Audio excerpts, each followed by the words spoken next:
Hi there and welcome back. My name is Dan Sloan, realtor with Artisan House Real Estate. Buy now or later? That's the question that I'm being asked a lot lately, and I would like to dedicate today's episode to this question. So, should I buy now my next house, my first home, my bigger, smaller house, or wait it out and buy later?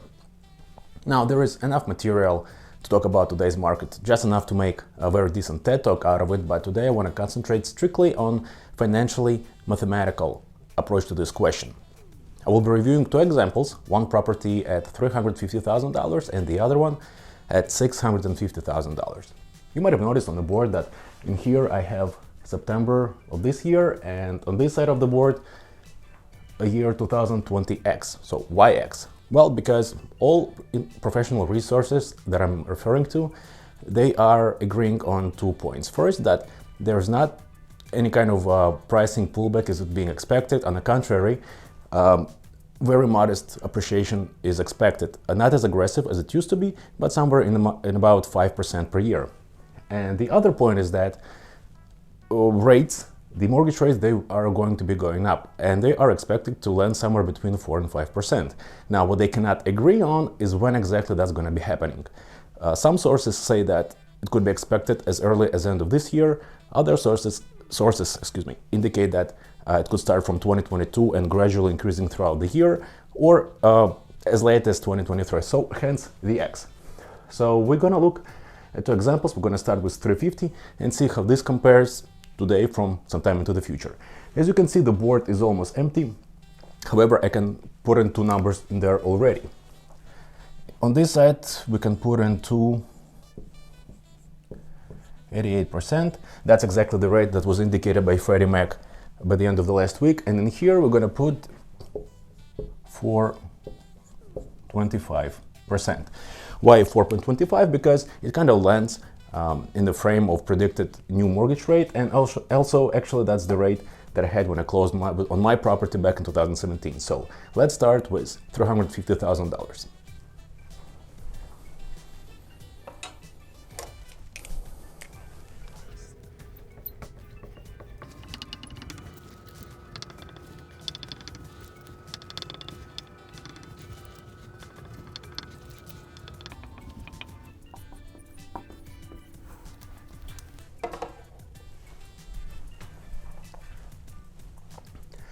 So for calculating and seeing the financial picture, we're going to assume a few things. We're going to assume that everybody have a great credit score and 20% down payment being applied towards the purchase. However, those are not strict requirements, of course, to get the property, but just to make calculation simpler and more uniform. You also might have noticed that I've put 325 here instead of 350, even though I've mentioned on numerous occasions that no pricing pullback is expected towards the property. There are some people who believe that there will be, so just put here 325 just to entertain and illustrate what it's going to look like sometime in the future, and just to illustrate this example. Okay, so let's review. If you buy today property at $350,000, you're putting down $70,000, you are financing $280,000 and with current rate to 2.88, and the property tax is here as average in Georgia. It can vary from place to place, but I just put in there because property tax and mortgage payment makes the biggest chunk of your monthly payment. So putting all this together, we are arriving approximately at $1,436. Now,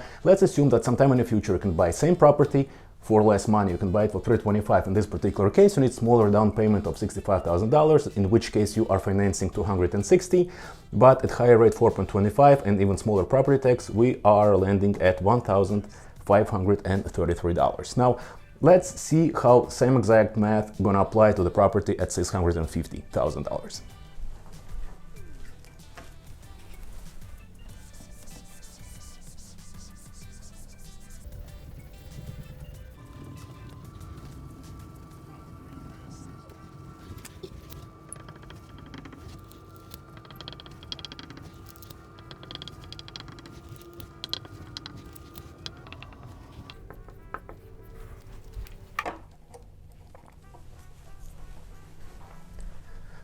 All right, let's take a look at property 650 today versus sometime in the future. You're buying property 650, 20% down payment 130, so you are financing $520,000 at today's rate 288 and property tax approximately 509. We are arriving at monthly payment of $2,667. Now, sometime in the future, let's assume that you can buy same exact property for $600,000, even for less money, in which case you need a little smaller down payment of 120, in which case you are financing $480,000, but even though at higher rate and smaller property taxes, we are arriving at $2,831, which is rather noticeable difference. Now, to summarize all of this, is there such a thing as a perfect time to buy a property?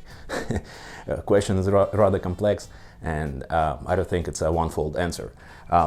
As a realtor, by no means I'm not telling you just look at the difference. Of course, it's a great time to go and buy right now. I'm not saying that. The message I'm trying to get across is that if you're looking at the financial breakdown and the financial statements at your situation, you see how much it's going to cost you, and it all makes sense to you at this time, and you see that it can work for you, then timing is probably right, and you can go ahead and start looking for your next or new home. However, if what you're looking at doesn't make any sense momentarily, then probably it's a good idea to hold off on it. The only thing that I want to also mention is that people don't typically live in price of the house. Every month they live in monthly payments. So whenever they're receiving the bill to pay the mortgage, they're not thinking for how much they bought the property, but they're thinking how much they need to pay every month. So that's probably one of the things to consider. Well, I hope this was helpful. If I haven't mentioned topic that could be interest you, or I haven't mentioned the question that you might be thinking of, please leave me a comment and I will be happy to get back to you with the information. Next week we're going to talk about something else. For now, thanks for watching and have a great rest of the week.